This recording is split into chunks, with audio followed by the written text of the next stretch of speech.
Le mot rixe, dans le dictionnaire, ça veut dire querelle entre plusieurs personnes, une querelle violente dans l'espace public. Donc ça peut être plein de choses. Et ça peut être plein de types de violences collectives. Et c'est pour ça que ce terme qui relève du fait divers est trop imprécis pour moi.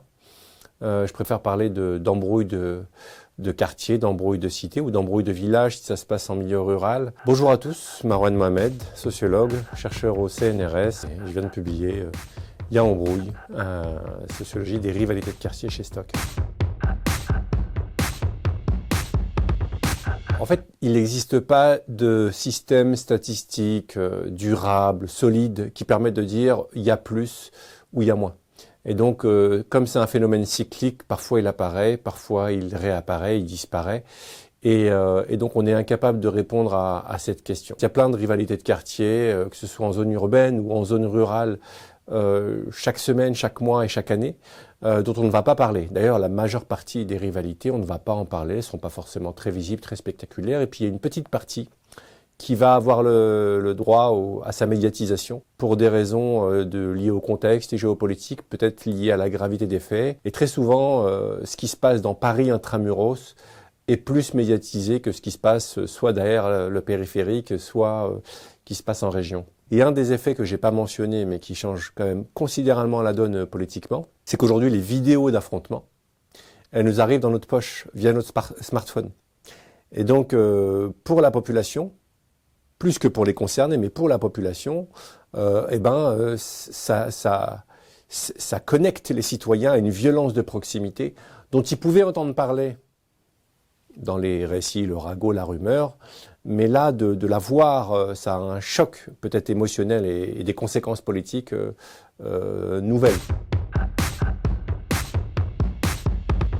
Les embrouilles de quartier, les embrouilles de cité, les embrouilles de village, c'est des conflits qui sont inscrits dans des territoires parce que les jeunes qui s'affrontent, ou les moins jeunes qui s'affrontent, se définissent et revendiquent l'appartenance à un territoire dont il faudrait défendre l'honneur.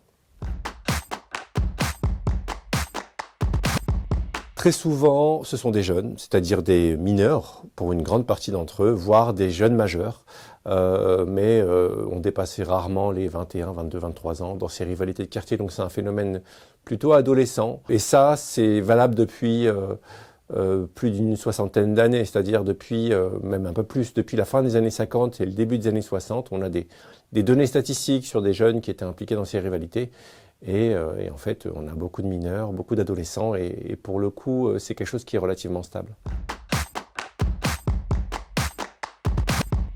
J'ai envie de dire que les réseaux sociaux ont bon dos. On les accuse des émeutes, on les accuse des révoltes urbaines, on les accuse de la délinquance juvénile, on les accuse maintenant des rivalités de quartier. Historiquement, il y a des rivalités entre territoires, entre groupes informels de différents territoires depuis l'Antiquité, bien avant l'arrivée des réseaux sociaux. Pour la période contemporaine, c'est la même chose. On a eu des périodes très intenses de rivalité de quartier avec beaucoup de blessés, beaucoup de morts avant l'arrivée des réseaux sociaux. Mais en même temps, l'arrivée des réseaux sociaux n'est pas neutre.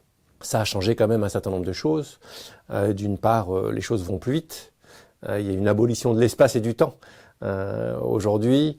Donc c'est plus dur pour les adultes de réagir face à l'émergence de ces violences. Il y a des conflits qui naissent en ligne, qui s'entretiennent en ligne. Il y a des images qui sont filmées, qui du coup sont publiées et apportent la preuve de la domination de l'un sur l'autre, mais surtout contribuent à pérenniser, en fait, à maintenir et à faire vivre la rivalité, parce que l'offense, dès lors qu'elle est publiée en ligne, elle demeure.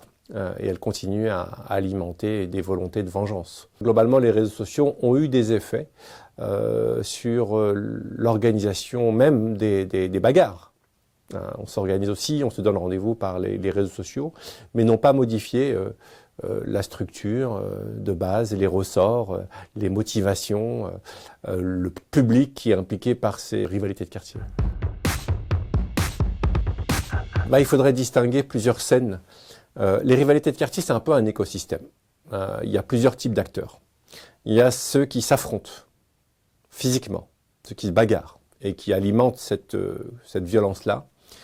C'est souvent des jeunes garçons, majoritairement. Et quand il y a des filles qui se battent, généralement la scène, elle est non mixte, elle est féminine. Mais en dehors de la scène d'affrontement, il y a d'autres acteurs dans les rivalités de quartier.